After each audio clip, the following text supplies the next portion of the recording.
Sorry, wrong answer.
Gotham, and Merry Christmas!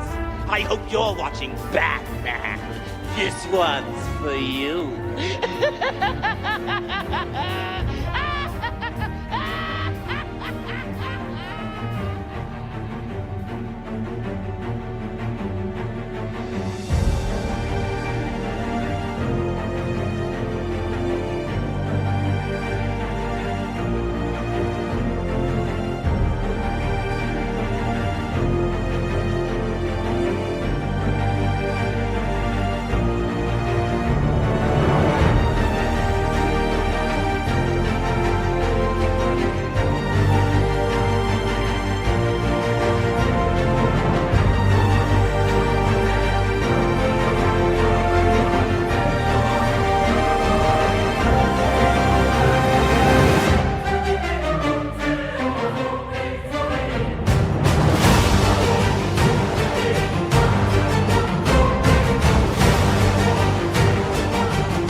Laser moon control initiated. Parade override engaged.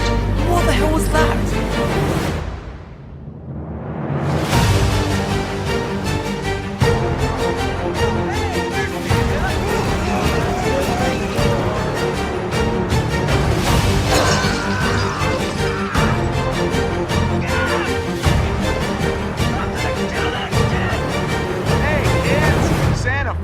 Back. Bruce, you didn't get him a gift certificate. No. Cash.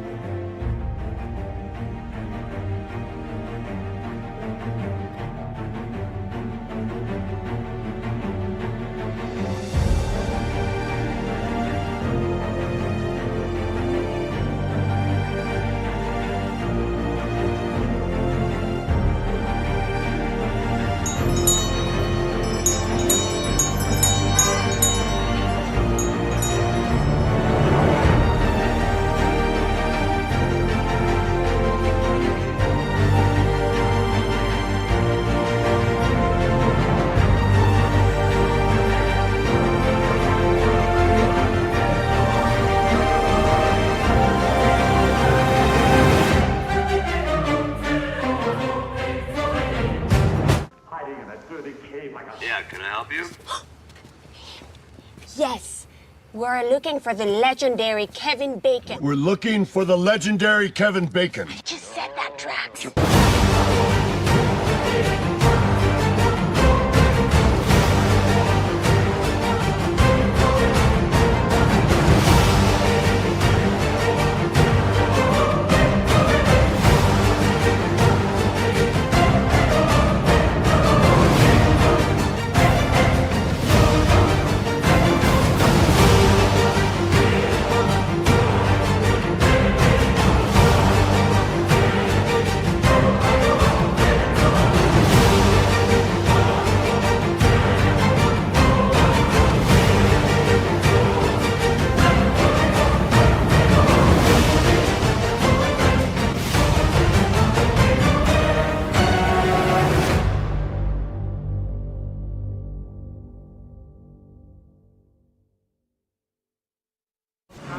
there's just no way to explain the devastation right now, as the Life Day Parade turned Christmas Parade turned massacre unfolds before us.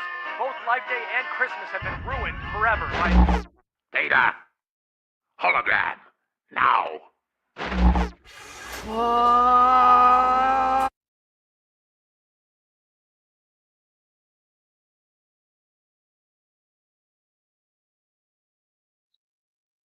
Hello, and welcome to another episode of Bat Dan's Discussion. And sorry about that earlier, played the short intro for the short videos, but now I'm here, and we got one more piece of unfinished business before we get to the big Netflix stream that's coming up.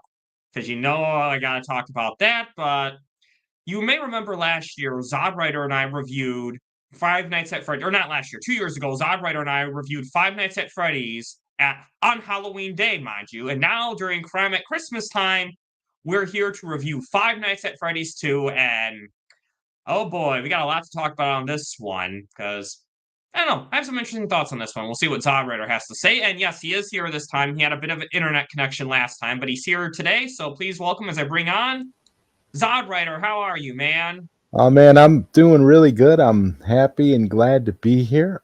You're absolutely right. Was a bit of an internet issue the other night. I couldn't believe it. I can't remember the last time my internet connection was out for that length of time. It was pretty big outage over here by me. Well, darn Xfinity, right? What up, Sean Franklin? I mean, and I knew it was a rare situation when my internet and everything was out and Sox's internet was actually functioning. I thought, I was like, wow, what a I'll never say anything about Sox's internet again, okay? Because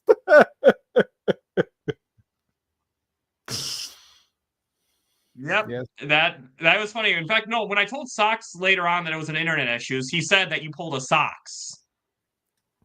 Yeah, well, I pulled the socks, but it was actually Xfinity pulling the socks because I would have been there. I was all prepared. You mean you saw me in the chat? I left you a thumbs up. I was getting ready to join when you posted the link.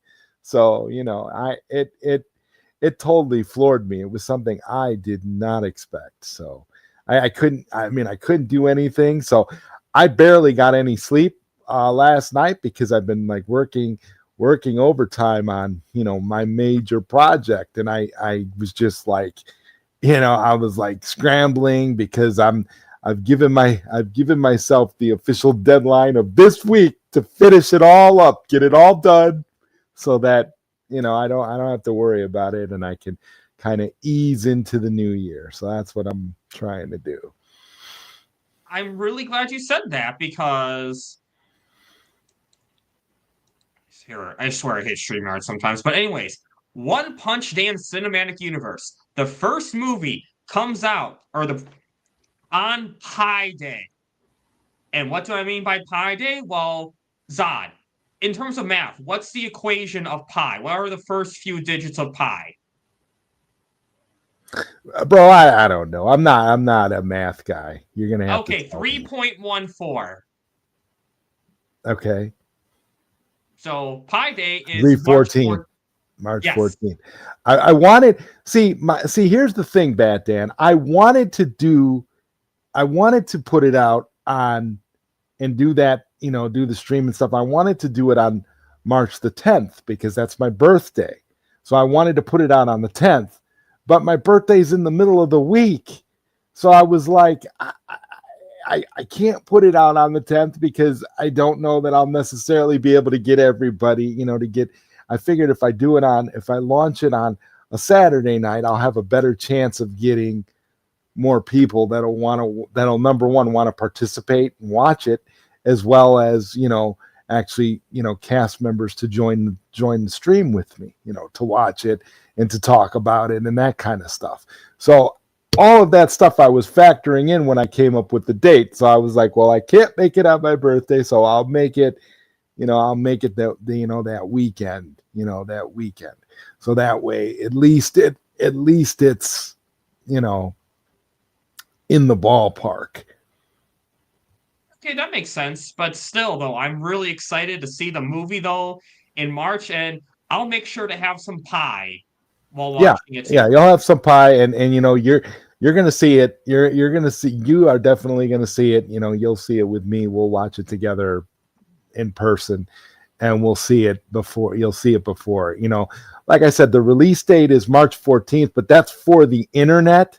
I mean, in general, that's so that you know everybody. It'll be like the first major public viewing where everybody can watch it, and but you know, probably leading up to that, you know, there'll be plenty of screenings for friends and family and people who want to see it.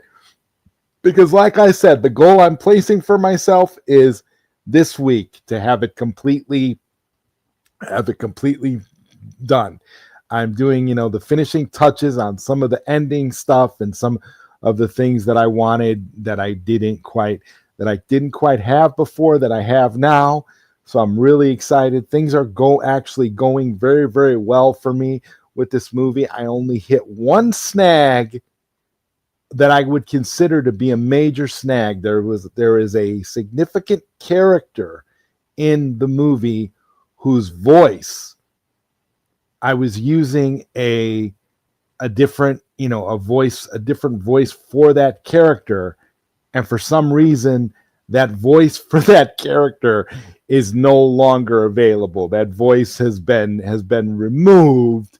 So now I can no longer use that voice for the character. And I was scrambling to find some other voice that I could use. And I don't know if I'm going to be able to do it. So from here on out, that for the remainder of the film, unfortunately, I was forced to be very creative. And while the character still appears in scenes, you know, after the fact, I just won't be able to give that character any more dialogue, unfortunately, because I don't have time to deal with it. So I was forced to improvise and do some different things in it. But that's the only major snag that I've encountered with it recently. So I'm at the point where I couldn't be happier overall where I am, and I think this is going to be great for all of us. And you know, most of all, I'm hoping that this is something that I know that this is something that Mikey Sutton would be proud of. I think I think if Mikey were still alive, he would not only be in full support of this, but he would have tried to find a way to fold it into his Dreamwalker universe. So, yeah, I'm really hyped up. I think this is going to be awesome. So, I can't wait to see it. I know it's going to be phenomenal. I mean, I'm not going to rate this movie or review this movie because I'm too biased in this, but still, I'm really excited for. Well, yeah, I mean, you're all over the promotional artwork. You're the title character. I mean, I could, yeah, I mean, I wouldn't expect you to review it, and I can't review it either. You know, I'd be way too hard on it, and I'm way too close to the project since I made it to be trying to review it. So, yeah, no, it's going to be something, and it's going to be, and again, you know, you always say One Punch Dan cinematic universe, and you are not wrong. I mean, this is just the beginning. I consider this movie to essentially be an introduction to a universe. This movie is the start of a lot of things, a lot of great things. And in case you guys don't know, I've already started writing out the outline for the sequel. I've already started working on it already. That's one of the things I was doing when my internet was out for like 4 hours that day. I was cleaning up my apartment and I was just jotting down ideas and kind of brainstorming with myself about different things and different characters who are going to be in the next one. You know, what's going to be the main plot point of the second one. There's so much that I think that it's just because there's so many characters in One Punch Man, and unfortunately, because there's so many characters in One Punch Man, you know,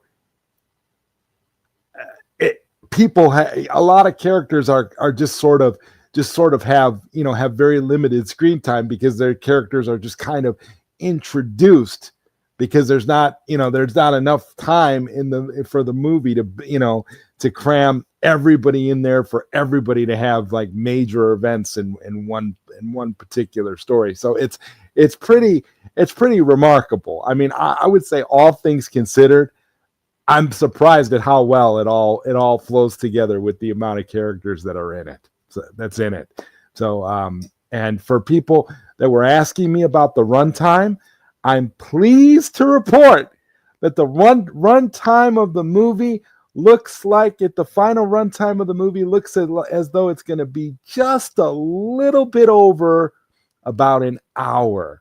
So I did a great thing by being able to condense it and make it digestible in a way that it flows together, and it's not super long. It's not something that people are gonna, I was going for between 70 and 90 minutes, and when all was said and done, and I got rid of all the nonsense, and I got rid of plot points that weren't working, some characters that I just didn't want to deal with in this particular movie, I was able to scale it down, and it moves fairly quickly. It's a very, very, very, very easy flowing movie. So I think people with low attention spans, and that are not, that don't like to be sitting there scrambling for lengthy periods of time, you're really gonna enjoy this, because this flows together really, really well. And I think by the end of it, it's one of those things that it just makes you want more. It makes you excited for what else is going to happen, while also being a satisfying movie in its own right for being the first movie of its type. So I'm really super excited, and I think you guys are going to be too. And I'm especially excited for you, Bat Dan, because you are the title character, and you have not seen anything apart from my very misleading trailers that I'd put out for all those months.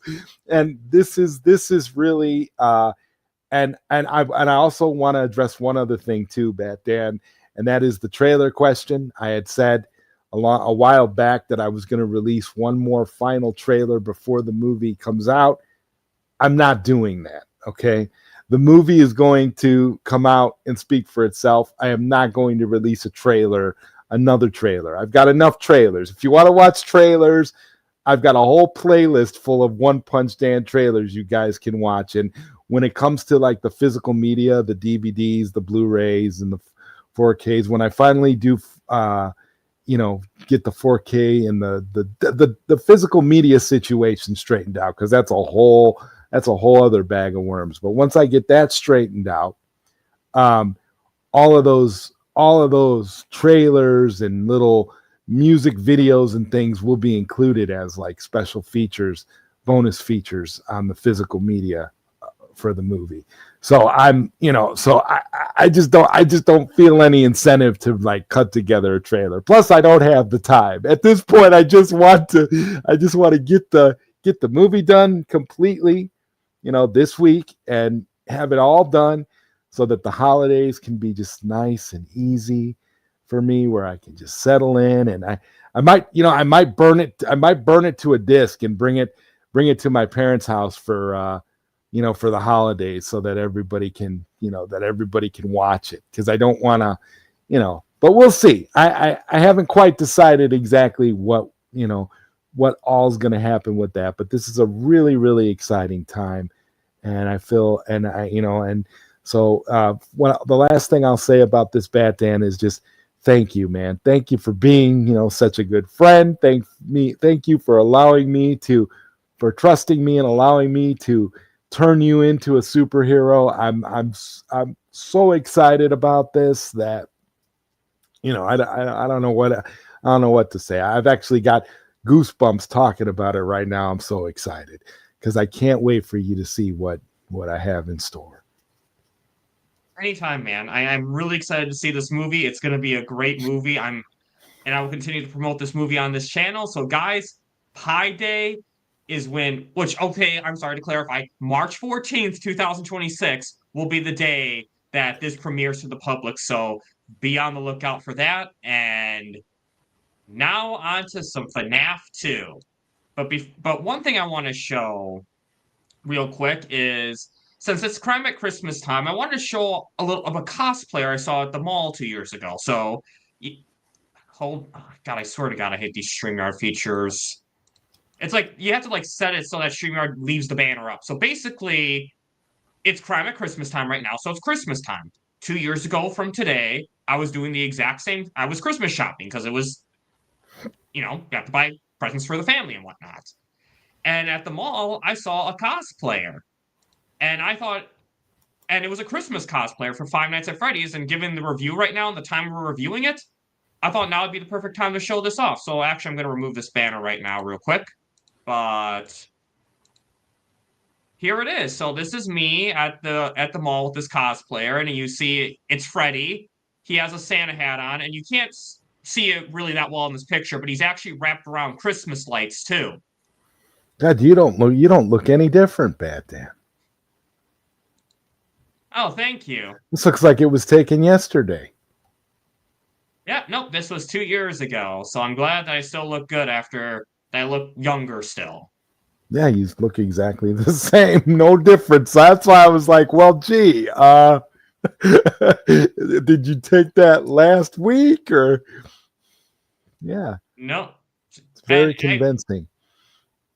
But I thought this guy did a really good job. And again, I don't know what this person looks like. I have no idea. He's covered from, I'm guessing he's a kid because based on his height and the fact that I think it looked like his mom took the picture, but still though, it's really cool seeing people showing their passion for these projects. Even if, you know, Zod, you and I weren't big fans of the first one too much, it's still cool seeing that there are people who were passionate about this project. And but what we have to remember is that there's people that are fans of, are massive fans of this franchise, of the games, right?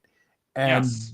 that is who these movies are for. These movies are for, if you're a fan of the games, that's who is going to be drawn more towards these movies and is going to feel something for these movies. Because I believe it's the same writer who wrote the video games. Yes. Who's writing these Five Nights at Freddy's movies. I know for a fact that's the case with this one, with the newest one. But yeah, I mean, this looks amazing. This looks really good as a, you know, for a cosplay. Looks really awesome. Like, yeah, and I like, because it was during Christmas time, I like that he put the Santa hat and the Christmas lights around him to make it feel, you know, appropriate for the season. It's like when I go to the Christmas themed haunted houses, that they make them Christmas themed so that it feels not out of place. Now I have to ask you, Batman, would you ever want to have an animatronic in your house like this of one of the characters from Five Nights at Freddy's? No way in hell. No way. Okay, let me just take this down real quick. Okay. Having animatronics in general would terrify me. So there's no way on earth I'm going to have them modeled after the ones that kill people in movies. No way. Nope, and no. Yeah, well, you know, that's what I say as I look over there to my animatronic cat, and I say to myself, you know, that's pretty funny. But I could totally understand that. But I could see somebody who was a big fan wanting to have an animatronic, you know, version of one of them in the house. Me personally, I would not either, because that would be absolutely scary. I mean, I've thought about, well, gee, what if I get like in the future, I get like a robot version of Isage or something. I thought about that, and I was like, you know what? That would be terrifying. I'm like, I'm not doing that. I wouldn't do that either. So I'm with you. We're in the same camp, Batman. And before we move on to the next topic, I just want to show this off one more time because this was just really impressive, and I just wanted to, again, share this on my channel. And yes. And yeah. Looks really awesome. And now let's talk about the box office real quick. So I'm gonna share my screen. So Five Nights at Freddy's 2 goes wild. Post-Thanksgiving record now opening up to the 36 million Sunday update. So basically it's now open to 36 million domestically and 109 style or substance, form or function. Wait, hold on. Is an ad playing right now? Yeah. God, Isn't okay. it incredible that you can't Hold even on. read an article without an ad playing? Yeah. Mm-hmm. Yep, I know. Especially because I'm trying not to get copyright stricken on here. So anyway, domestically the second biggest opening of the year from Blumhouse Atomic Monsters from Conjuring. And then, this is the biggest opening for a post-Thanksgiving theatrical release, which unseats previous record by Tom Cruise. And basically there was something else I wanted to read on here. And and here I just want to shout, this isn't really important to the article necessarily, but given what's happening with what we're interested in, talk about the pending union of Netflix and Warner Brothers, and whether this will collapse that window. Yeah, no, it's not going to. But it was a success. At the end of the day, this movie was a success, and because hold on, StreamYard's acting dumb right now. Give me a sec. Sorry, guys. StreamYard's acting really dumb right now for me. I can't click on anything. Hold on, I'll be right back.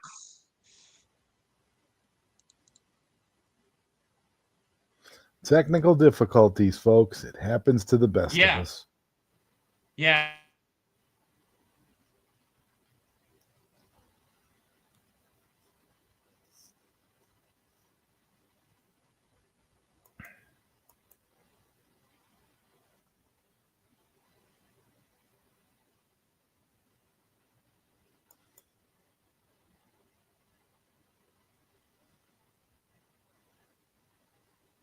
Yeah, so basically what happened was that when I shared my screen, it was like I unshared the article and it was like my whole stream was blank. I couldn't click on anything.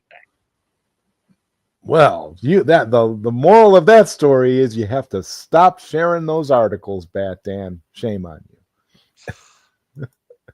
But anyways, it seems like it did pretty well, especially because keep in mind, these movies are lower budget, so when they tout the box office of Superman, let's say, which let's be honest was at least 300 million, if we're being honest here. Abysmal. So, I think something like this, again, I'm not the best accountant in the world, but I don't think this point is this, I think for a low budget film did really well. Yeah. And they're gonna keep making more. And after the way this movie ended, they're gonna have to make more. Another one at least. Oh boy. Yeah. Wow. Just wow. We'll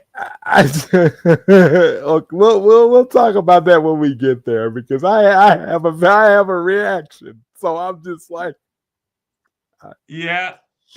Anyway, though, but yeah. So again, here's the thing. Even if we're not the biggest fans of the movies, let's say, it's nice to see.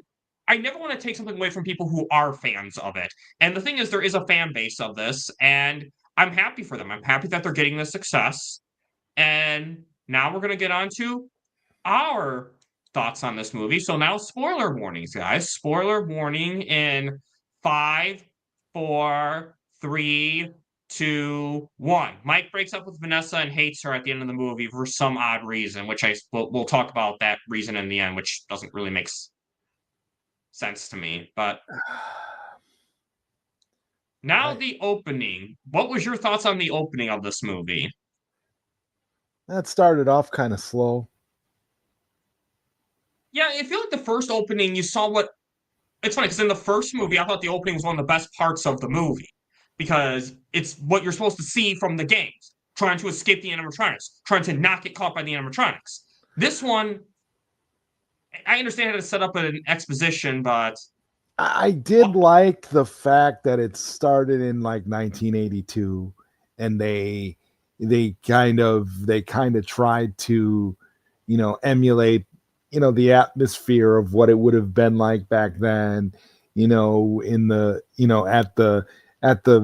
at the location with the arcades, and the little girl feeling isolated in the various aspects of it, like I kind of like that. But yeah, I was a little put off by the slow pacing of it overall, the way it started out. Like, I feel like they could have made that opening 2 minutes shorter and it would have been a good opening. Because I understand it set up important exposition, and I will say that.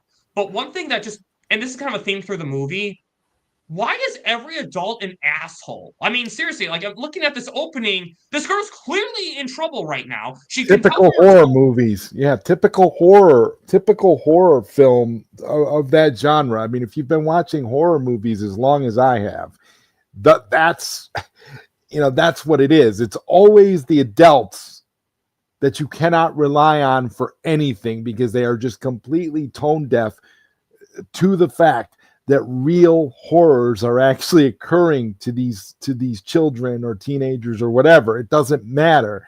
Adults are completely useless in horror movies most of the time. And they're kind of useless in this one too, except for the main characters. Uh-huh.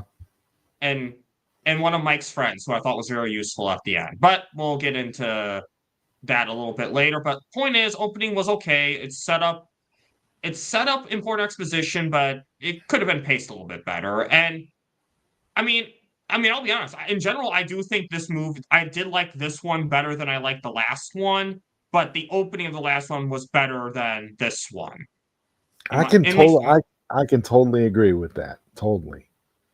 And we'll get into at least why I think that, and then obviously why you think that too. But now, the setting. So if you saw my thumbnail, despite this coming out in December, no, this is not a Christmas movie. This doesn't take place during Christmas. There's no hint that this takes place during Christmas. The only thing is this movie got released in December. That's basically. I think that's why I had the feeling, like when I was in the theater watching it, I had this feeling that it was, I don't know, I had this Christmassy feeling while I was watching it. Probably for the same reasons you said, not because of the movie itself being set, but because of the release time. And it tends to, and it kind of tends to be that way though. If depending on your mood and how you're feeling, you're gonna equate this movie with Christmas regardless, because even though it's not by any stretch of the imagination, it kind of, I don't know. It just, to me, it kind of felt that way. Maybe just because of that, just because of the fact that it was released and you're sitting there watching it during the holidays. That could be, what it was. But and honestly, this movie didn't really need to take place during Christmas. Like, it would have been kind of cool if it did, just because of the release date. But in general, I had no problems with the setting of the movie. I mean, it's other than, I think I would like to see the setting more in the pizzeria and less in the outside world, because there's something you said, Zod. Fans of the games will like this movie, and I haven't played the games myself, but I've watched a lot of playthroughs on YouTube by YouTuber Markiplier. And one thing that's, is that the game is entirely in the pizzeria. They don't go out in the public. That's not something that happens. So it's weird to me when I constantly see the bulk of these movies taking place outside. Now, there was something they did incorporate from the games, which I was thrilled about. But yeah, and actually the second game, to be specific. Yeah. Yes, yes, they did. In fact, I will say that this pizzeria, like, it is essentially where the second game takes place, because the second game's a prequel in the original pizzeria, just like this one. So they did. I would have liked to see the movie take place more in the pizzeria, because it was a really cool setting. I mean, honestly, if it wasn't for the fact that this was a horror like animatronics. I'm like, a river ride in a restaurant? That's so cool. Like that's something I would totally. I mean, put it like this: if I didn't like hear about Five Nights at Freddy's, the games, the movies, I just knew about these cool animatronics, a pizza place with a river ride. I would want to take if I had kid family members, I would totally take them there. I'd be like, hey, this is cool. In fact, I'm just gonna be the adult supervisor on this boat ride because I kind of want to ride it, but I need a kid as an excuse to ride it. So that's kind of, but yeah, it looks so cool. I'm like, why does this have to be a horror? Why does it have to be horror? That'd be so cool to. But I don't know. What's your thoughts? Your thoughts on the setting? Yeah, I thought the setting is, the setting was great. Like that pizzeria really stood out. They did reminded me a lot as a kid growing up. Showbiz Pizza Place, Chuck E. Cheese. With the animatronics, and this is the thing. I'm a big sucker for those kinds of settings. I like movies that deal with these restaurants with these psycho animatronics animals. I think that's awesome.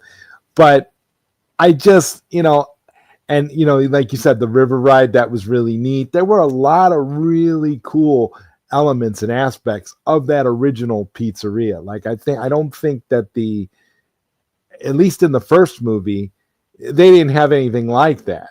So it shows you that the franchise, how the franchise, started out, like the main restaurant versus, how other restaurants were as they continued to pop up throughout.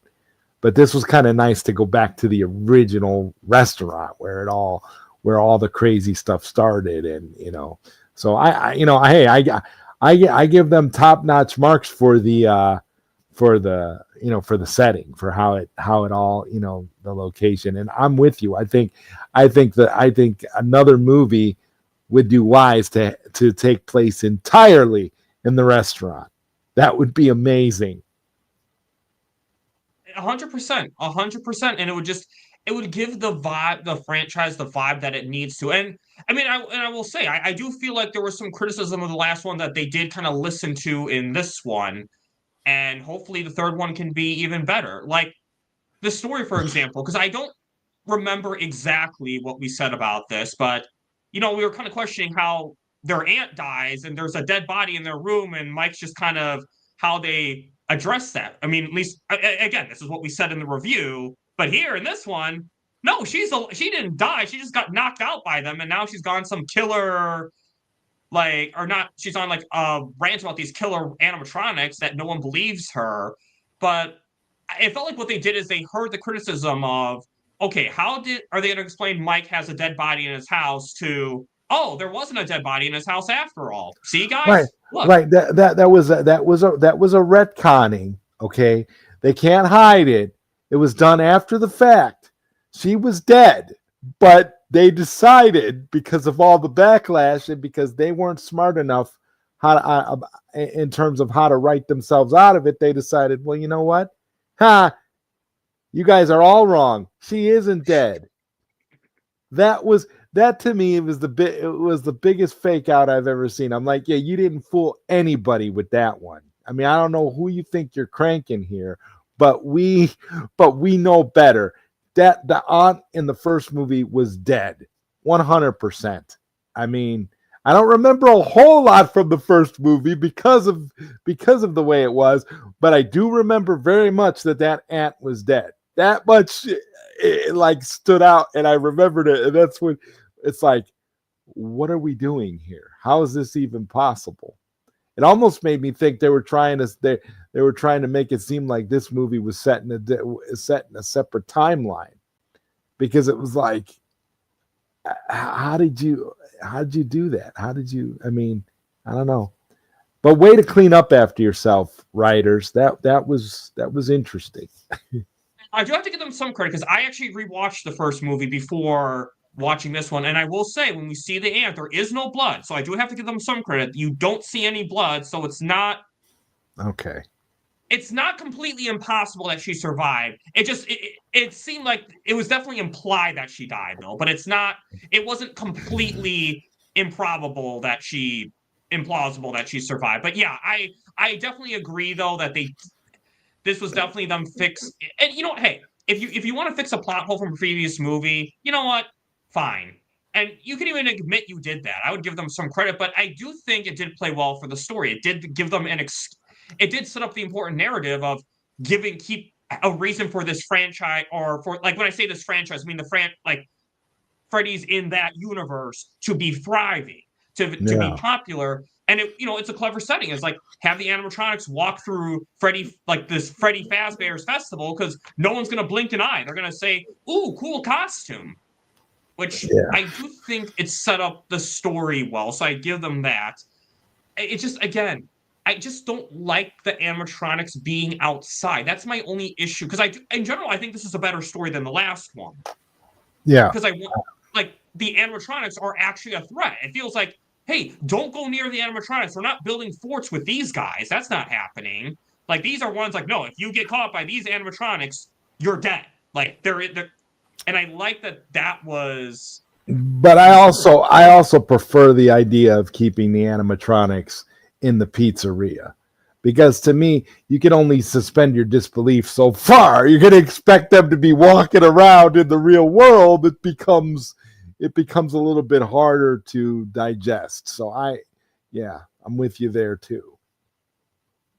But in general, it is a much better story in my opinion than the last one, because one big reason why this one's better, this guy is a lot more likable in this movie than he was in the last one. Like, he is, I mean, I honestly feel like this was a different character. He still isn't that great of an actor, but he definitely was a slightly more likable character. He just comes off boring is really his problem. He comes off like it's almost like, to me, Batman, I was feeling like he didn't really want to be there, but the paycheck was nice. So he tried to ratchet up a little bit, but he's just not, you can tell he just doesn't have a whole lot of range. And you know what was throwing me off about him too? Is that ridiculous haircut that he has. I was just like, dude, like, I mean, your haircut is distracting, man. It's putting me off. Like, dude, get a haircut. Because I don't, I'm not trying to, shame you or anything, Mike, but come on, man. Like, we're trying to take you seriously here. And he does have a lot of emotional beats in this movie where he gets overly dramatic when he's talking to his sister and when he's talking to Vanessa, and he really comes off, like a real, everything with him is a sob story. I felt really bad. I felt really bad for Mike, honestly. I think I'm like, this guy really needs to get it together. And there were some elements of his character that I like. I did like him trying, to move the needle a little bit with Vanessa. I thought his character was at least trying to go in the right direction, but he's just so insufferable that Dan. I don't know. I had a hard time with him. I was like, this guy is, but I will agree with you there. He is slightly better than how he was in the previous movie. I think it would have been more beneficial for his character if his character was a little more like this in the first movie, than being overly moody like he was in the first movie versus here, where he just felt hopeless in this one. And I can agree with that. I think for me, the big reason I liked him better is that he's a better guardian towards Abby.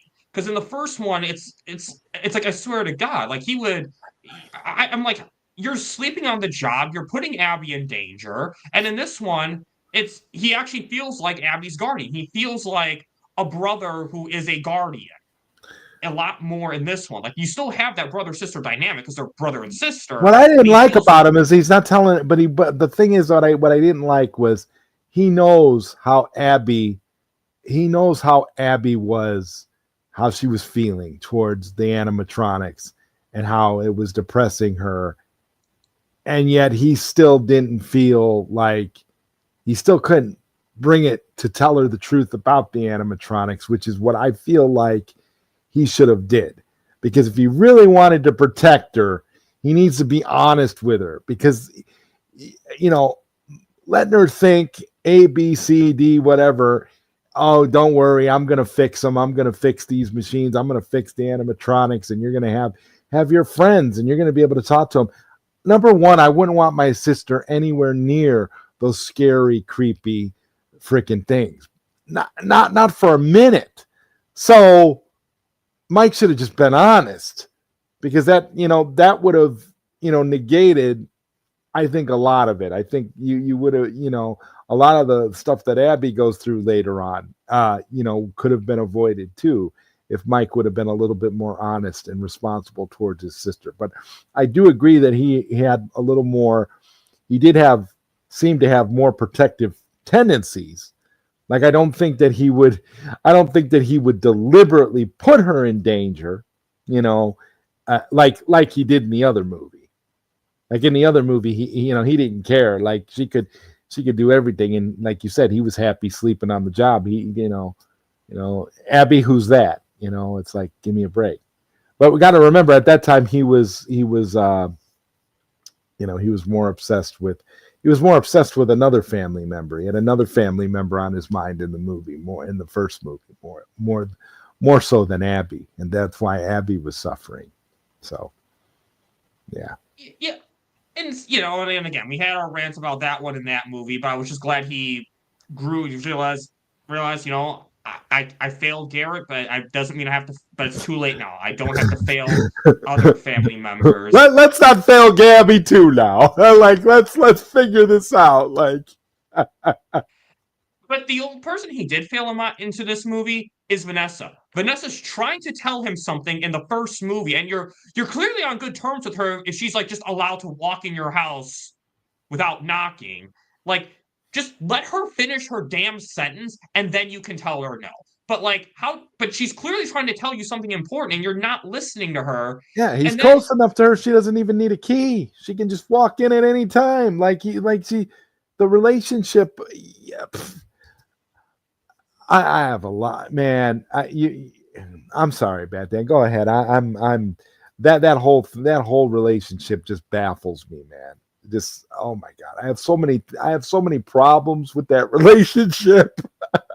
Well, I mean, and I think you'll kind of agree too. And we'll talk about this a little bit more at the ending too. But it just feels like he gets mad at Vanessa for no reason. It's like, okay, first of all, it's not like everything comes up right away, first of all. And second of all, it's not like it's easy to tell people, hey, I have more shithead family members. And third, she didn't realize those shithead family members were actually still a factor. She found out they were a factor when you did. So why are you getting so mad at her for not telling you everything? It's like he's projecting all of these things onto Vanessa. And it was really ticking me off, because I'm watching it and I'm thinking, why are you doing this?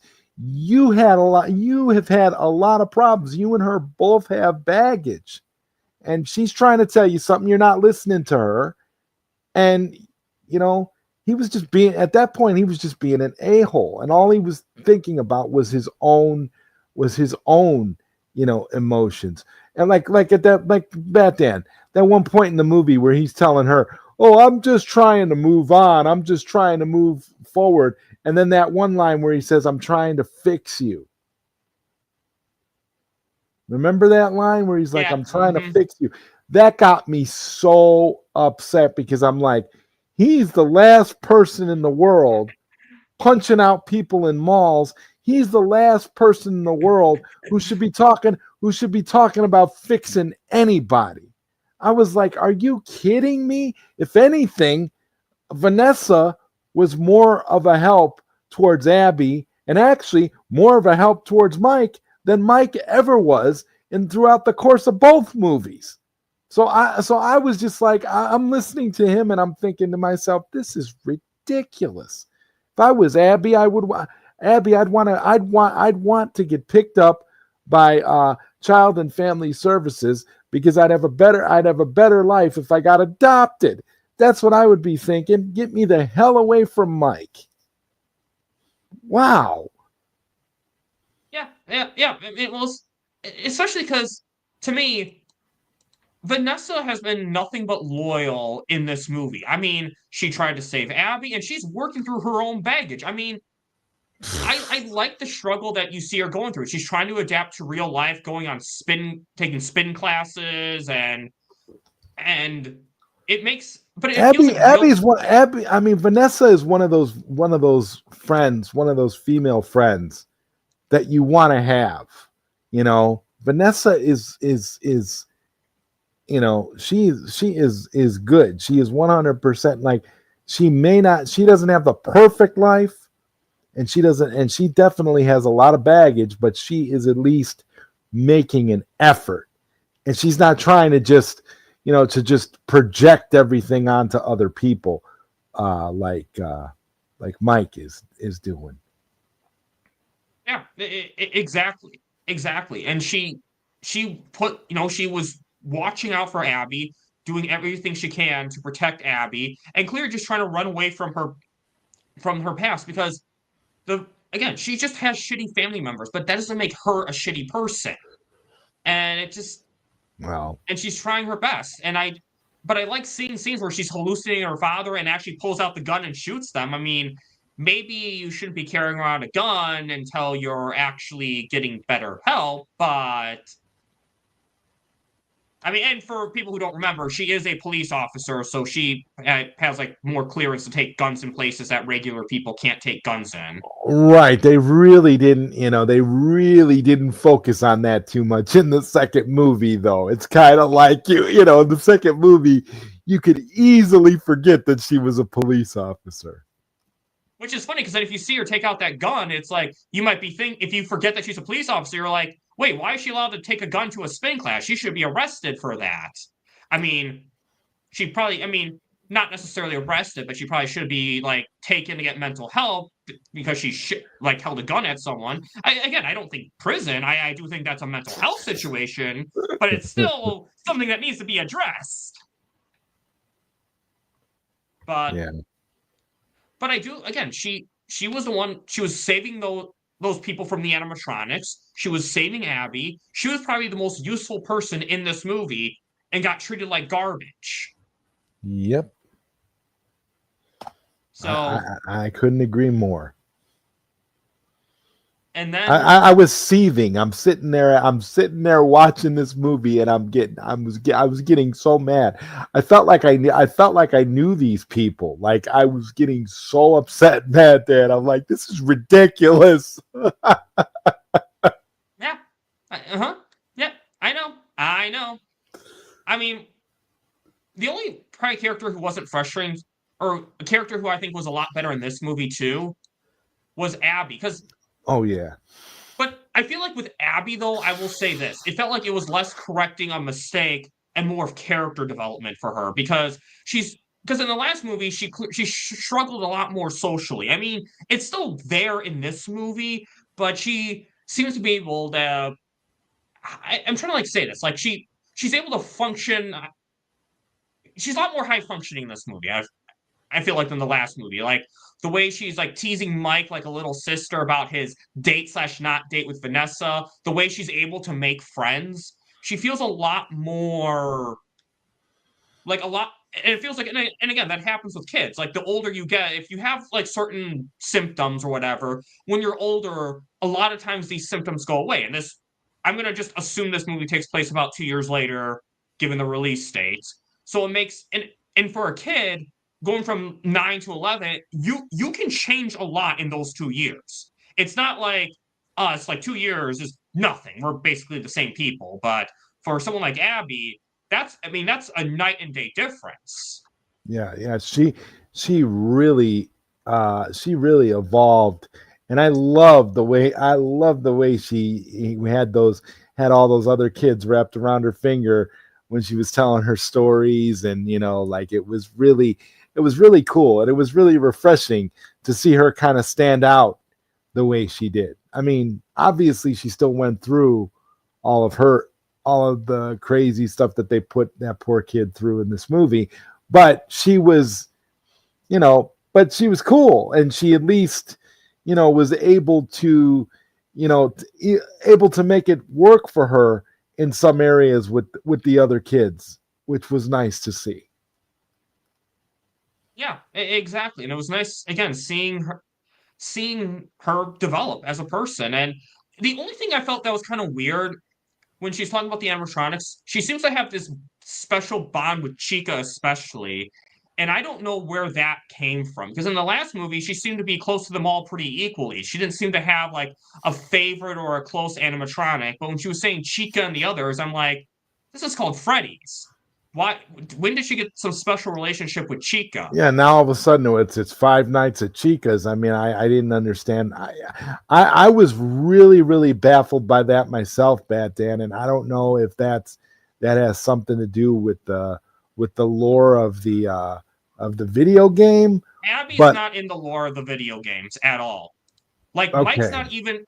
Mike's not only in the first one. And when I say in the first one, I mean, again, it's first-person perspective. You don't see or hear him at all. The only indication of his name is that when you win, you see a check, because it's his job, like a paycheck, to Mike Schmidt. That is the extension of Mike Schmidt's character in the game. There is nothing about relatives. There's nothing about his personality. It is literally just silence the whole time from first-person perspective. If it wasn't for the opening, like the ending sequence, the character could be named Bob Smith, for all we know. Or Bat Dan, for all we know. Yeah, exactly. Very simply. So, yeah. So Abby there is no lore with Abby. So it's one of those things that if the movie established like some special bond with Chica, I would have been fine with it. It was literary convenience for this movie. They were trying to give her an attachment because there were certain things that they wanted to do with Chica in this movie. So they wanted to up the bond between Chica and Abby to make it work for the story. I think that's like the best way to describe it because it just came out of whole cloth. There was nothing there. So yeah, I agree with you. I think that was pretty fascinating. What's up, Sin Havoc? What up, Sin Havoc? We're talking some Five Nights at Freddy's 2. I don't know what your knowledge is about that, but I don't know, because again, Sin Havoc seems to know a lot, so we'll see what he knows about Five Nights at Freddy's. But yeah, I mean, in general, it wasn't like horrible, but it was just kind of more jarring than everything. And it's just like they could have just as easily, because at least if it was with Freddy, it was Megan Fox who voiced Chica, wasn't it? I think it was Megan Fox who did the voice. Oh, really? Yeah. Of Toy Chica. So I think she did the science fair project that Abby had that the teacher accidentally broke. Oh God. Yeah. Well, we'll talk about that later. But according to Wikipedia, that's who Megan Fox voices. Okay, cool. But now on to Jeremiah, Mike's painter friend. I think his crazy eye radar was a little off. I think he has a good ability to detect the crazy eyes. He just directed them at the wrong person. I agree. Nothing else needs to be said. I completely agree with what you're saying. Because, yeah, he thought Vanessa was completely nutty. But yeah, he was wrong. I think he should have been looking a little closer at Mike. But hey, at least he stopped Michael, not Mike, but Michael. I'm sorry, people, I didn't name these characters. But at least he stopped Michael at the end, so that dude, yeah. Okay, we'll get to him soon, but yeah. Okay. Paranormal Hunters. So these, not a lot to say about them. I'll just say I did like McKenna Grace because I think she's a really good and really underrated child actress. So she was like the leader of the Paranormal Hunters. Of the Paranormal Hunters, yeah. Which, I mean, I think Mike was right, though. Abby shouldn't be watching shows like that, given her experience, but... No, of course not. But, they weren't terrible. I liked them. They did what they needed to do. They were plot points, but they weren't... Nothing special, nothing bad. They did what they needed to do, in my opinion. They were in and out of the movie, basically. I mean, one of them don't get up and go to the bathroom if you're watching the movie for the Paranormal Hunters, because yep, you'll miss them. Now, Charlotte Emily. So this was the ghost. This was the ghost who the child who got missing and the ghost who was controlling the animatronics. What was your thought of her in the movie? Those animatronics looked super cool. That was my thought. Charlotte Hold up, was. Zod. I just want to say something real quick. Happy birthday, Bishop. Happy birthday, Bishop. Okay, I'm sorry. I had to wish Bishop happy birthday. Go on. Absolutely. Hey, we're gonna be celebrating tonight. That's for sure. I love the animatronics in this movie. Charlotte being one of the coolest ones. I mean, for sure, it was really neat. But the character is very, very limited. I mean, you do get a little bit at the beginning with the whole, where how we get the story right at the beginning. The opening and all that with her character, but it was a little bit sad, a little bit tragic, but I gotta say, again, I really dig those animatronics, man. I mean, hers especially. Well, especially what I think was cool about her is that because she's the one who's controlling all the other animatronics in that building. And I thought that was a really cool aspect with this character. Yeah. And because kind of like you, my main criticism is just I wish we saw more of her. But hey, they didn't kill her off. She's now possessing Vanessa. And this is gonna be a franchise. Well, it is a franchise, so we know we're gonna get more. So yeah, who knows what they could do? Maybe she'll get her own. Maybe she'll get her own spin-off movie or something. I think there's a lot they could do with her because I mean she has a very tragic backstory. She got killed trying to help someone. Let's be real here. That was horrific. Yeah, and speaking about a-hole adults, Batman. When it comes to Charlotte, I can understand Charlotte being the way that she is. To be honest with you, it makes perfect sense to me. That was one aspect of the plot that I really did not take an issue with, because I was like, you know what? She has every reason to be the way that she is. Because we saw what happened to her in the beginning of the movie.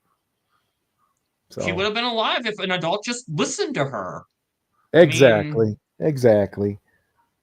So yeah, and hey, at least she was targeting the actual parents. She wasn't just aimlessly targeting everyone. At least she actually selected her targets carefully. Because I'll tell you this, Zod, one cliche I hate is when these villains go on these revenge quests and they get all these other people who had nothing to do with it killed. I'm like, I'm sorry, how are you any better than the people you're getting revenge against if you're just killing all these other people that had nothing to do with it? Right. Just arbitrarily killing people. It doesn't make any sense. And here, at least she was selecting her targets, so you know what? Good on you, Charlotte. I mean, not that I ever condone the villain necessarily, but at least you're not, again, at least you're not going after people who had nothing to do with it. And it's not your fault. You're being, I guess, somewhat controlled by Michael Afton. So, I mean, the only thing I will say about the same name, this is just the lore. I'm assuming. I don't know anything about Michael Afton, but I'm just going to assume that the lore, he's also named Michael, so the movie's just following the lore. But it's kind of overacted to me. I don't know what it is. It just seemed a little like he was trying too hard to be crazy. He was overly slimy and he couldn't act. And I wouldn't want to be in the same room with him. Definitely creepy. creepy. I mean, I'm saying he was 100% creepy, 100%. It just seemed a little. I don't know. Like it didn't. He don't really seem creepy in the right way. I can't really put my finger on it. But Well, it he was was like he was a nerd. He was a creepy nerd. That's what it was. Like he just came off as the type of person that you just like. I would despise him, man. If I was in the same room with him, I would be able to feel my skin crawl. That's how creepy he was, dude. Like what a jerk. Like let's just not even pretend this guy was a piece of crap. For real. Yeah. He makes the other Michael look like Saint Michael. Yeah.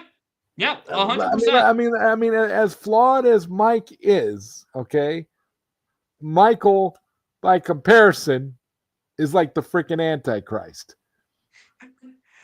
And it's funny because when the paranormal hunters see him for the tour, the instant I saw him, if I were McKenna Grace's character, I would be like, "Hey guys, you know what? Let's go back. Let's go back. This guy's freaking me out." Like you don't need to have this knowledge that you're in a horror movie to realize don't go in a room alone with that guy.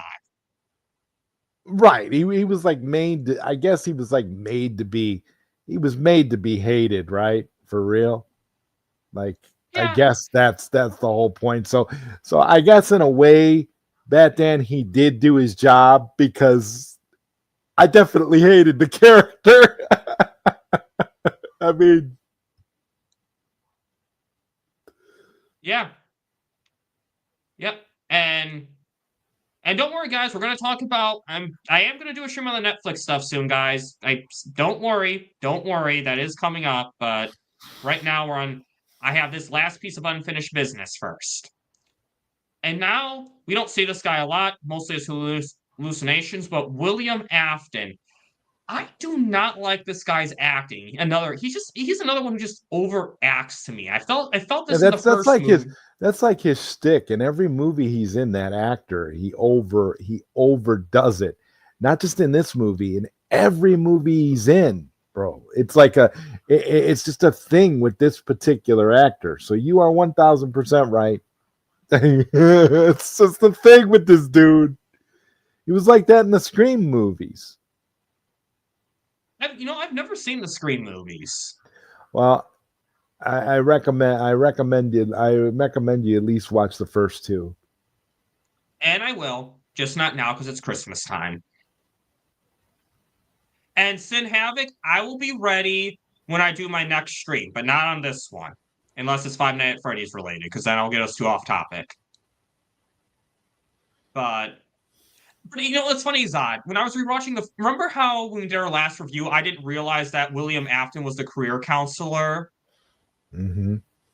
You know why I didn't realize that after rewatching the movie? I fell for the Clark Kent glasses disguise. That's what happened. Right, and he wasn't overacting when he was playing the. He was trying to play it a little more level and low key.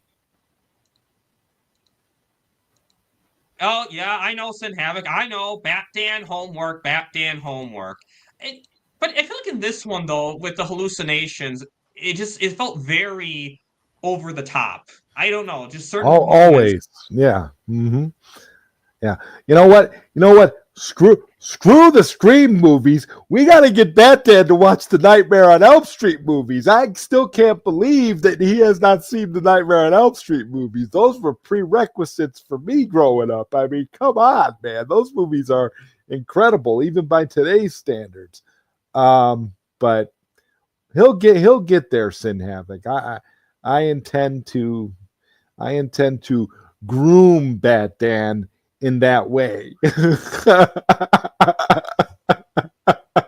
Because we've got to get your film your film experiences up, man. We've got to like pump, because remember, guys, for so many years, Batman had never seen Back to the Future before until he watched it with me.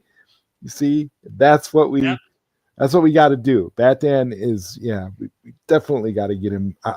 hip to these other movies because there's so many great movies out there. But yeah, William Afton, nah, man. If we never saw this character again, I would be happy. I'd be fine. I don't care. But here's the problem though. You may be fine with that, but fans of the games will not like that because he is the main antagonist of this entire franchise. I know. Maybe I don't know. Maybe because he gets released at the end of the movie after the animatronics guarding him get ascended up into heaven, but maybe he goes undercover and he gets plastic surgery to try to blend in and try to surprise Vanessa. So she just gets plastic surgery to change his appearance and change his voice, and then they can replace him with another actor. That's possible, or maybe they'll make him into an animatronic. And speaking of that, there's a strange animatronic theory that I wanna discuss with you at the end when we get done with all of this. For final thoughts, for things we missed, I'll bring it up. Okay, sounds good. And now we're gonna get on to the biggest villain of all, in my opinion. So this guy to me is the absolute worst person, biggest villain in the entire franchise, in the entire movie. I know who you're gonna bring up because I felt it too. Al from Al's Toy Barn, because he plays Al in Toy Story 2, and he's also one of the bad guys in Jurassic Park. He's also the guy who steals the guy who's like shuts down the entire security system in Jurassic Park? Same actor. But I hate this guy. Zod, you want to say something? I can tell. Go on. I honestly, I feel like, and I know you haven't seen any of the Nightmare on Elm Street movies, but for people who have, okay, there's a scene in Nightmare on Elm Street 2, Freddy's Revenge, where Freddy Krueger dispatches one of the douchebag gym teacher in a very, very creative way. And I kind of was hoping that Mr. Berg would suffer a similar fate because that's what he deserved. Okay, he deserved the full-on Freddy Krueger treatment. Now, what happens to him in this movie is great, but I wish it was just a little bit more brutal.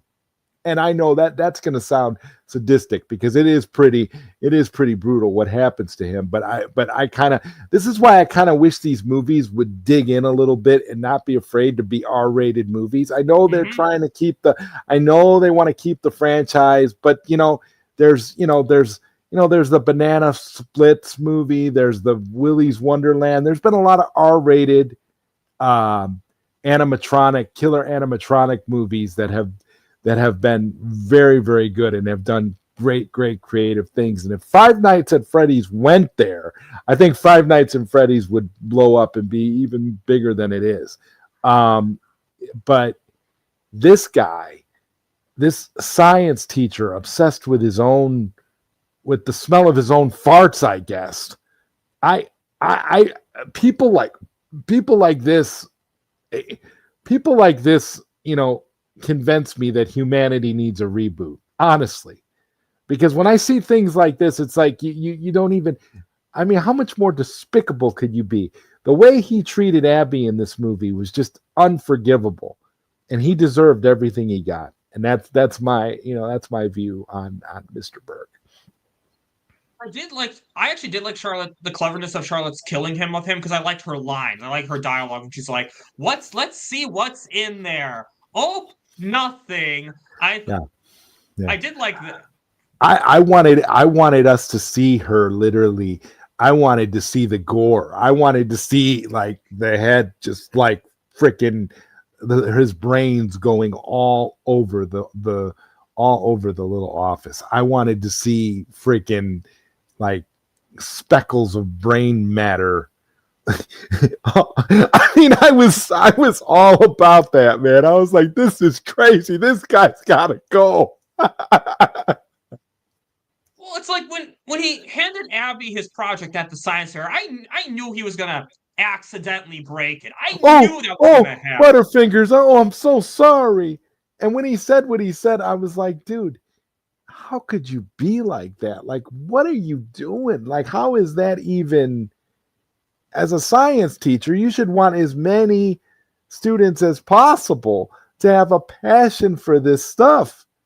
Abby could grow up and discover discover the key to quantum reality. And you're over here busting her little robot. Are you an idiot? Like, what are you doing, dude?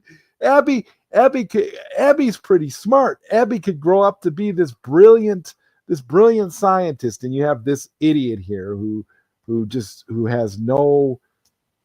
He's just like using his students so that he can win a science award every year. It's ridiculous. Yeah, like at the end of the day, your job is to teach. You want young minds to expand their creativity. And here's the thing: if a student isn't doing well, do you know who the real failure is? The teacher. The teacher. Any good teacher feels that way. If a student is failing, that falls on the teacher. Like there was a show I watched when I was a kid called Danny Phantom. And I didn't understand this line as a kid, but as an adult, I get it more. Basically, what Danny's teacher said to him in an episode was that when I see a kid fail, I see my own F. And like hearing that line as an adult, I'm like, I get what he means. That's how a teacher should feel. So when he sees a student like Abby fail, that's his F. He should be the one who feels bad. Yeah. I mean, I'm not saying the student isn't at all responsible. I'm not saying that, but like, you can control what you can control. The teacher can only push the student so far. And if the teacher's not doing everything they can to make that student grow, they fail, not the student. But here's the thing, though, and that's what makes Mr. Berg such a complete failure, because Abby is not somebody who was failing. Abby is somebody who is the very definition of somebody you'd want to help make better, because she has a passion for this stuff, and and if anything, she's going to apply herself, and she's going to try to do her, and she's going to definitely try her best. And that is half of it. When the student is trying their best and they're having a passion for something, it's the teacher's job to help cultivate that and make that come to fruition. And for him to be just the way that he was, this was the most one-note character, Batman, that I think I've ever seen. Like, you talk about a one-dimensional character, that was this guy. Like, there was nothing to him. Like, I legit, you shouldn't be here. Get out of here. I'm gonna call security. When he's walking down the hallway, I'm like, this guy is, and not only that, he's like a coward too. He can't protect anybody. No, he can't. He failed at everything. He's a bigger failure than Mike in the first movie, in my opinion. This guy literally sucks at life, 100%. So he deserved what he got. Honestly, I was on Team Animatronics when he got his, for real. Same here. And now this scene. So I really like this scene, because what you saw with Mike.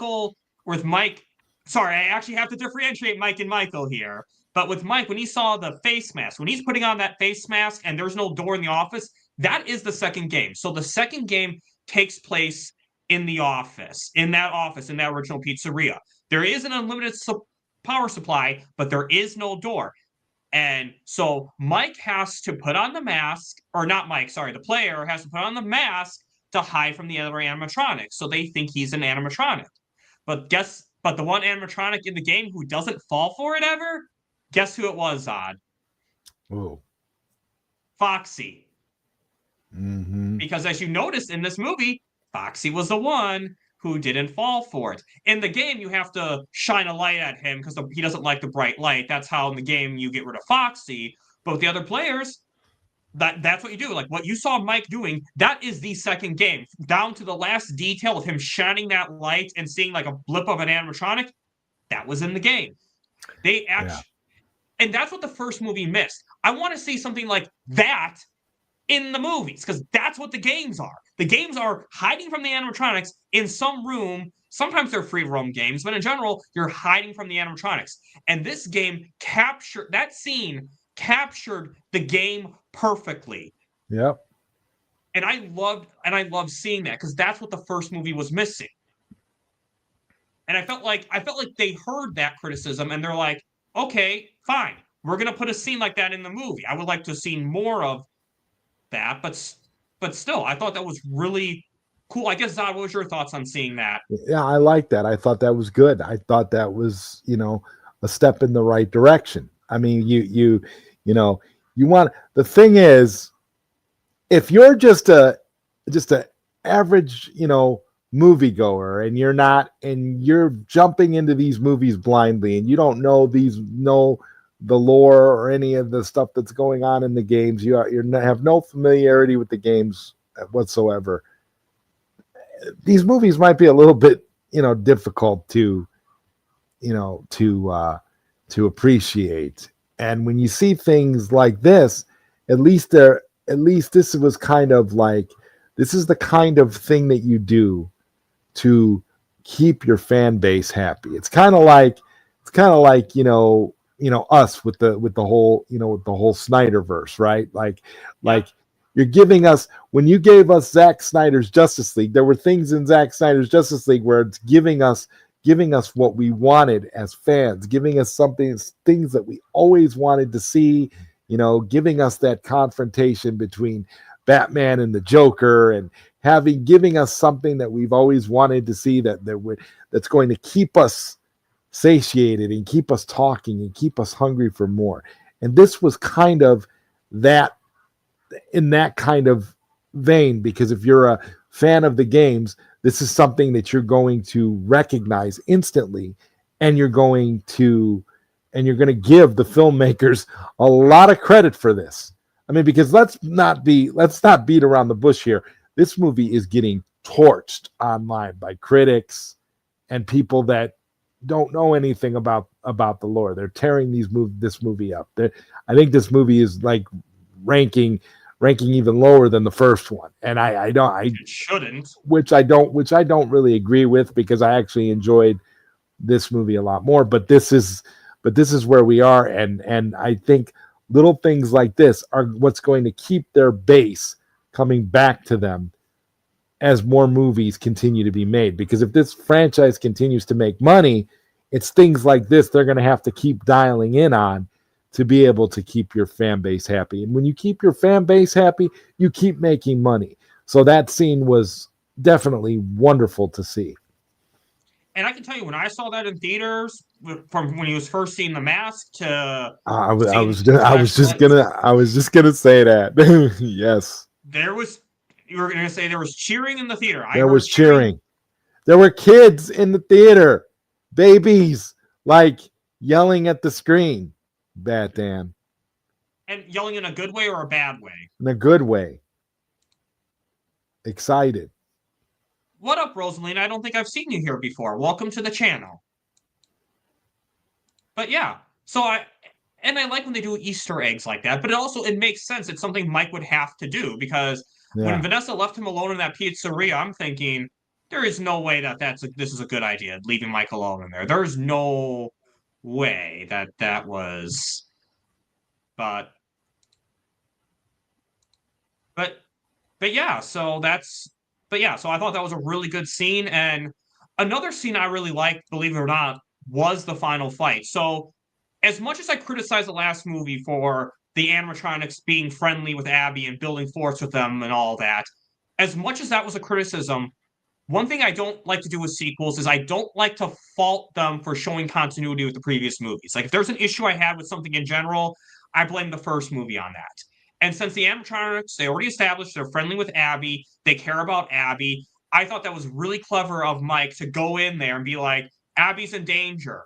I need your help. Because who else can beat an animatronic other than, Batman, obviously. But aside from Batman, who could beat another animatronic than another animatronic?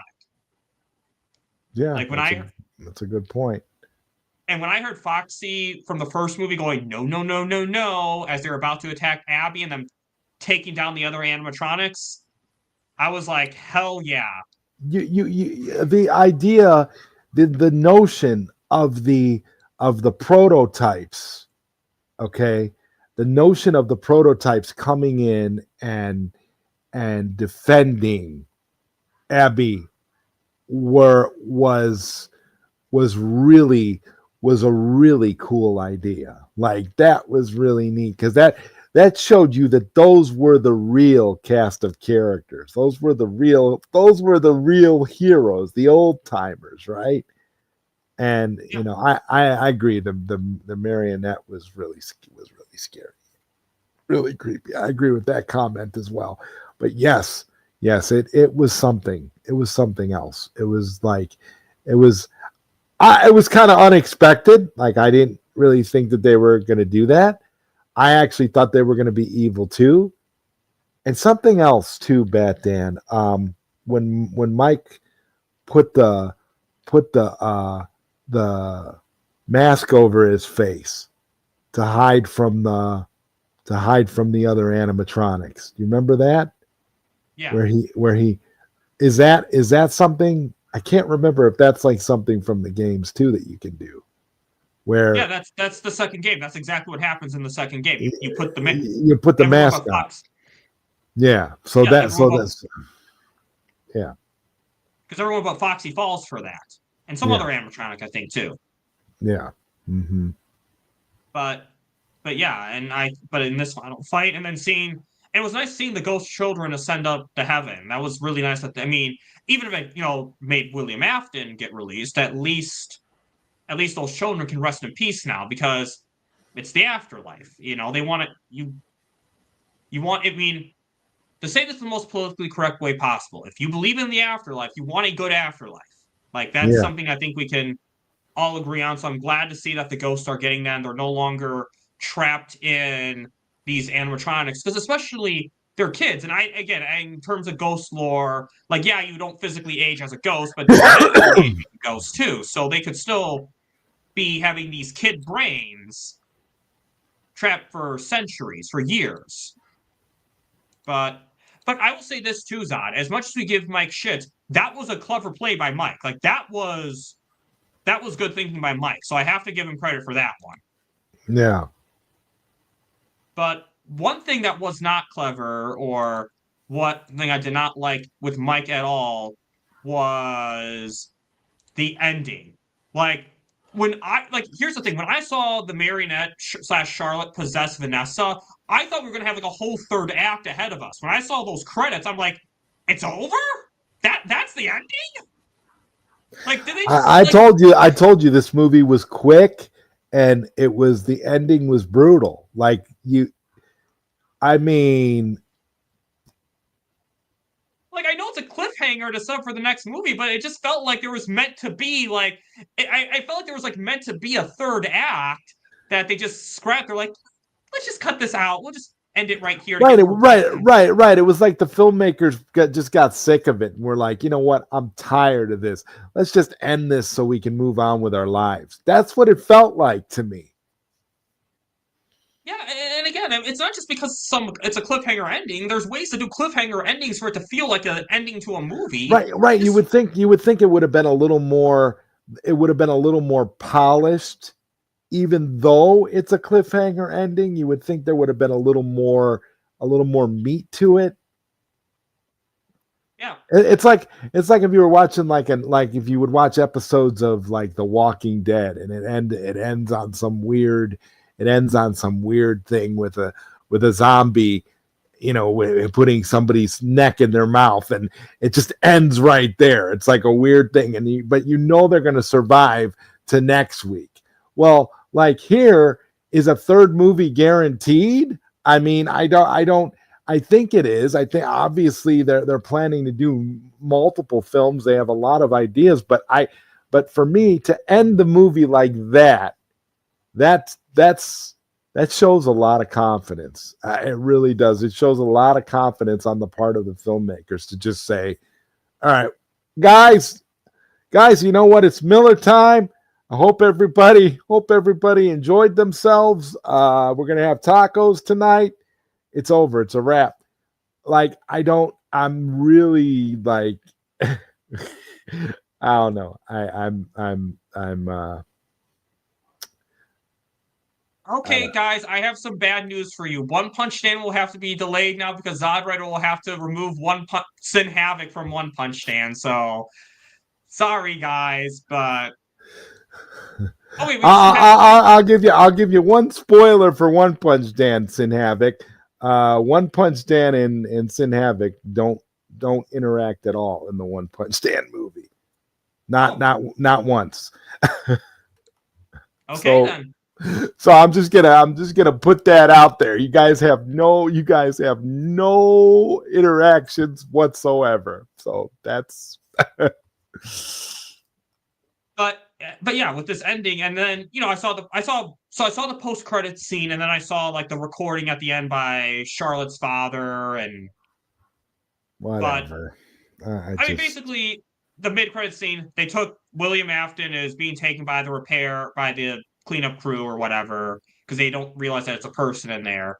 But nothing really special from that, just setting up the next movie. And I honestly don't remember what Charlotte's father said. It just don't even remember, honestly. It just was kind of whatever. But anyways, I know you said you had a rant you wanted to give. What was that? Well, not a rant, but I wanted to mention something that I had seen online on a forum somewhere, a fan theory about Vanessa not actually even being real, that Vanessa is like a robot, that she was never even a real person. And I hadn't thought about that because she was in the hospital in the previous movie, and so it would be hard, but the way this theory kind of like pans out is that they were saying something about Vanessa being replaced, and she was replaced by a robot somewhere between the events of the first and the second movie, and it explains, and it ties into the abruptness of the ending, because the Vanessa that we see at the end is not really Vanessa, and they're trying to make it seem like Vanessa might be like a big bad, like one of the big bad animatronics, like later on in the franchise history. So I don't know how that's gonna, in a franchise future, not history. But I don't know. I don't know how I feel about that. I actually think that Vanessa got a raw deal. I think that's the real Vanessa. I don't like the way things panned out. I don't like the way Mike just gave up on Vanessa. I don't like that. Okay. Hashtag Mike gave up on Vanessa. Okay. I mean, there's no denying that. That's a fact. If you watch that movie, you cannot walk away from that movie thinking that Mike even cared about Vanessa at that point. If anything, I feel like Mike turned into a scumbag at the end of the movie, if you ask me. If anything, I think if anyone got replaced, it would be Mike, honestly. It'd be like, because that's the one because Vanessa acted like Vanessa. There's nothing in there. To me, that just feels like a fan theory for the sake of a fan theory. And honestly, Zod, if they did that, I think that would hurt the franchise. Because here's the thing. You have great potential with Vanessa being possessed by, I can't pronounce it. I'm just going to say Charlotte because I don't remember like the actual monster name that Rosaline said earlier, the marionettes. But basically, because here's the thing. Now you have this possibility of, hey, Mike feels bad what he said to Vanessa, and he wants to hurt Marionette, but he doesn't want to hurt Vanessa, even though he could just play the music box again to make it get off her, but they'll come with some explanation for that probably. Oh, yeah, the box got destroyed or something, or the handle got broken. Something will happen. But basically, you have this potential where you don't want to hurt Vanessa, and like Mike feels really guilty because he acted like an asshole, but you want to hurt the marionette. So to me, I kind of feel like you don't want to do that. And I don't think there's any lore aspect with it because basically Vanessa is a character, I think if I'm right, again, I'm not 100% on this stuff, guys. But basically she was a security guard in in the console game Security Breach, where basically it's about a boy named Gregory who's trapped in like this mega pizza plex. It's like the size of a mall, basically, with all like a golf course, a fitness area, lots of pizza restaurants, and Vanessa's actually one of the only humans you have to avoid being caught by in the entire franchise. It's always animatronics, but Vanessa is actually one who you don't want to get, is a human you don't want to get caught by. And I think it has multiple endings, and in one of them she does turn good. So, but there's no lore precedent with her being an animatronic or her getting replaced by an animatronic. I think it's just a fan theory that someone came up with just to come up with. Like, there's lots of lazy theories out there, and I think, to me, again, maybe if I read it, I'd feel more confident in it, but to me, I'm just kind of like, eh. Yeah. But basically, other thoughts is Mike's an asshole, and better than the last movie, and now wrap up and ratings on it. What's your final thoughts, and what would you rate this movie as? Well, I can't even remember what I gave the first movie, but I know the rating wasn't very high. And for me, this one, I have mixed feelings because I feel like they made some improvements and that it's slightly better. But when I say slightly better, that's really all I mean. It was slightly better. I mean, it wasn't like it was some big revelation. It wasn't like it was so much better than the first one it's definitely not one of those movies where you're going to jump up and say, oh, this is an 8 out of a 10 or anything even close to that. And so I'm migrating between a 5 and a 6, Bat Dan. I can't really go too high on this because it was cool, but then like you said, you get this abrupt ending where you feel like there should have been like a third act, and then they still could add some form of a cliffhanger, but it just, I don't know, man.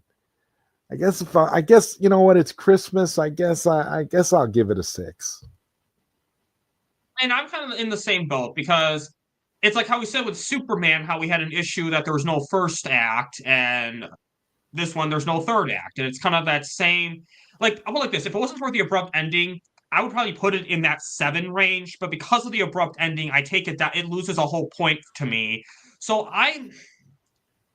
you know what? I'll go with the 6. I'll go in the 6.5 range because it's Christmas. So I'll say a 6.5, 1, 2, 3, 4, 6, 5, 8, 9, 3, 4 out of 10.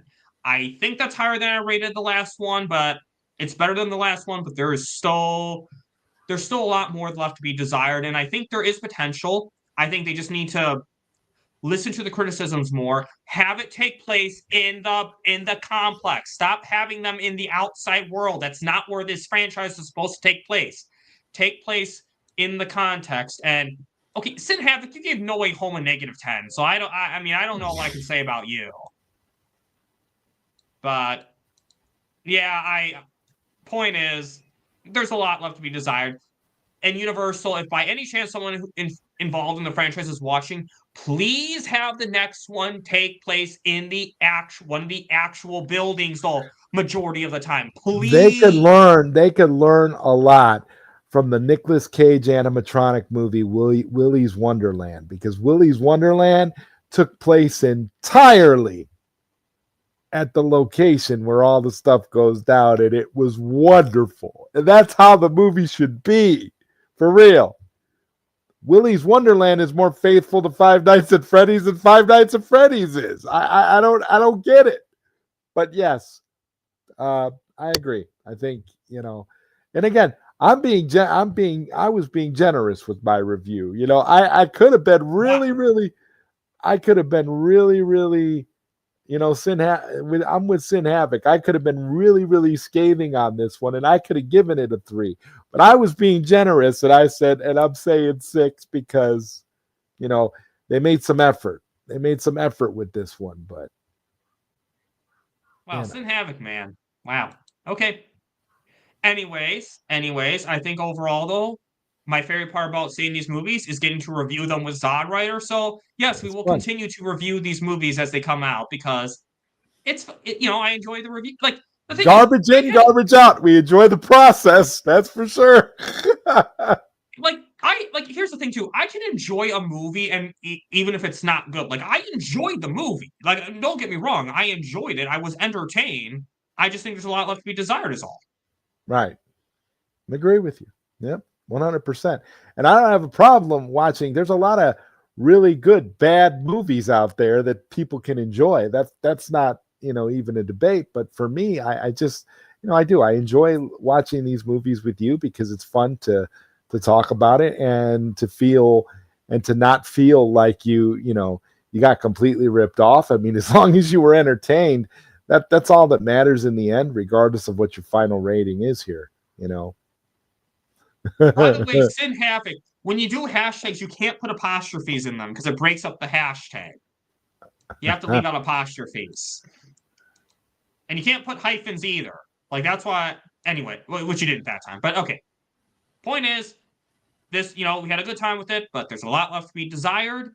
And now, yes, my next stream will be Netflix's Beautiful at Christmas. Because I know people want to see me discuss the whole Netflix acquisition of Warner Brothers. Yes, I have a lot of thoughts on it. Zod has a lot of thoughts of it. You're going to hear Netflix is Beautiful at Christmas. So that is my next stream. So I still have to figure some things out about when exactly it's going to be, but that is my next stream, and I want to get that out soon. But yes, my two pieces of unfinished business are resolved now. So now it's all about Netflix and the Warner Brothers sale. So, and then anything and other things coming up. Zod, anything coming up with you want to promote? Well, yeah, tonight we got Bishop's birthday bash. We're going to be celebrating. It's Bishop's birthday today, and we are going to be having a big birthday party tonight. We're going to play a bunch of music, that nobody watches that we produce. We're going to play a bunch of that. We're going to be talking about a lot of different topics. Everything is going to be on the table. We'll probably even talk about, we'll of course probably be talking about One Punch Dan as well. Since Bishop is one of the executive producers on One Punch Dan. So there's a lot coming up. And again, One Punch Dan in and of itself will be released officially to the public. I have an official internet release date for that movie. It will be March 14th, 2026. It is official. That date is not going to be moved. The movie is going to be, that stream is going to occur come hell or high water. The only way it won't occur is if I'm dead. But other than that, it will happen, and everybody is invited. You are, of course, invited as well, Bat Dan. So I hope you make sure to make sure that you are free that Saturday, so that everybody knows March 14th is on a Saturday. Because I want to make it as accessible for cast members of the movie as possible.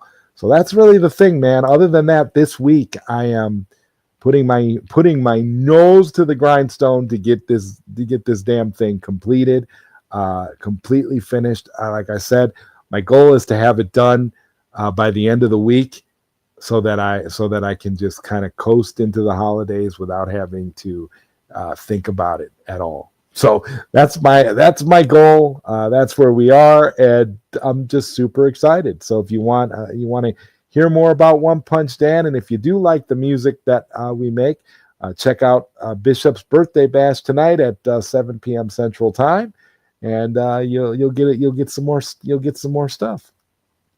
Tonight being 12/7. If you're not watching this live, by the way, if you're watching this the next day, then catch it on Zod stream on replay. It'll be on replay, yeah. And that's one other thing.